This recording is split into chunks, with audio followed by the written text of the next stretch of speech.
പിന്നെ ഞങ്ങളുടെ കുഞ്ഞിനെ ഈ ലോകം കാണാതെ അത് മരണപ്പെടുമോ എന്നുള്ള സംശയമാണ് ഞങ്ങൾക്ക്.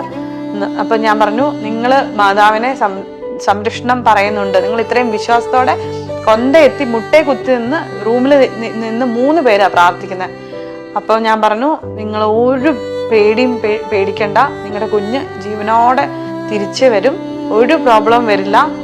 ബന്ധുക്കളെല്ലാവരും ഇങ്ങനെ വിളിച്ച് അവരെ ശല്യം ചെയ്തുകൊണ്ടിരിക്കുക. അവർക്കാണെങ്കിൽ ഒന്നാമത്തെ സ്വന്തം തന്നെ ടെൻഷൻ ഉണ്ട്.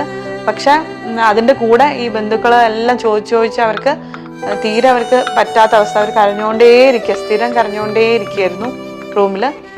അങ്ങനെ പിറ്റേന്ന് രാവിലെ ആയപ്പോഴേക്കും കുഞ്ഞ് കുറച്ചും കൂടി ക്രിട്ടിക്കലി ഇല്ലായി. അത് കഴിഞ്ഞപ്പോഴേക്കും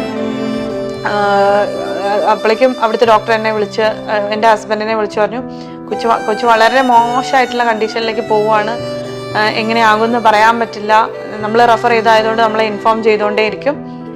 അപ്പം തന്നെ ഞാൻ 2-3 എൻ്റെ പേഴ്സണൽ ആയിട്ടുള്ള ഫാദേഴ്സ് ഉണ്ട്, അവരെല്ലാം വിളിച്ചിട്ട് പ്രാർത്ഥനാ സഹായം അപേക്ഷിച്ചു. അപ്പോഴേക്കും അച്ഛന്മാരെല്ലാം ഫോണിൽ കൂടി പ്രാർത്ഥന ചൊല്ലിക്കൊണ്ടേയിരുന്നു.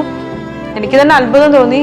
നമ്മളൊരു ഡോക്ടറാണെങ്കിലും എനിക്ക് അന്നൊന്നും മനസ്സിലായില്ല, ഒരു ഡോക്ടറിന്റെ കയ്യിൽ കൂടിയാണ് പേഷ്യന്റിന്റെ ഇതെങ്കിലും ദൈവം അതിൽ കുറേ ഇടപെട്ടിട്ട് ദൈവത്തിന് തന്നെ നമ്മൾ കൊടുക്കുന്ന മരുന്ന് മാറ്റി എല്ലാം നമുക്ക് സൗഖ്യം തരാൻ പറ്റുന്നുള്ളത് എനിക്ക് അച്ഛന്മാര് ഫോണിൽ കൂടി പ്രാർത്ഥിച്ചപ്പോഴാണ് ശരിക്കും മനസ്സിലായത്.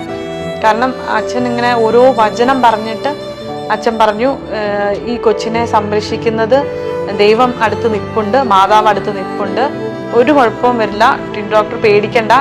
ഞാൻ കരഞ്ഞുപോയി, കാരണം കൊച്ചിനെ നഷ്ടപ്പെടുമോ എന്നുള്ള ഇതുകൊണ്ട് കരഞ്ഞുപോയി. പക്ഷെ അച്ഛൻ പറഞ്ഞു, ധൈര്യമായിട്ട് മുന്നോട്ട് പോയിക്കോ, ഒരു കുഴപ്പമില്ല എന്ന്.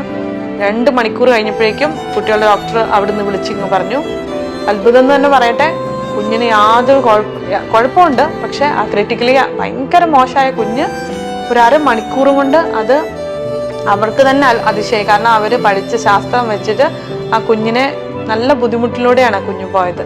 പക്ഷെ ആ കുഞ്ഞിനെ പ്രത്യേകമായിട്ട് ദൈവം സംരക്ഷിച്ചു.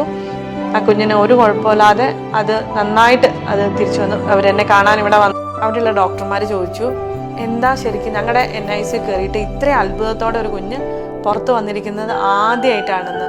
അപ്പം ഞാൻ പറഞ്ഞു, അത്രയും വലിയ പ്രാർത്ഥനയാണ് ആ കുഞ്ഞിന് വേണ്ടിയിട്ട് ഇവിടുന്ന് സ്വർഗത്തിലേക്ക് പോയിരിക്കുന്നത്. അത്ര ശക്തിയുള്ള പ്രാർത്ഥന. അതാണ് ആ കുഞ്ഞിന്, ഇനി ആ കുഞ്ഞിന് ഒരു കുഴപ്പവും വരില്ല. കാരണം അത്രയും ദൈവത്തിന്റെ സംരക്ഷണവും മാതാവിന്റെ പ്രാർത്ഥനയും ആ കുഞ്ഞിന് ഉണ്ട്.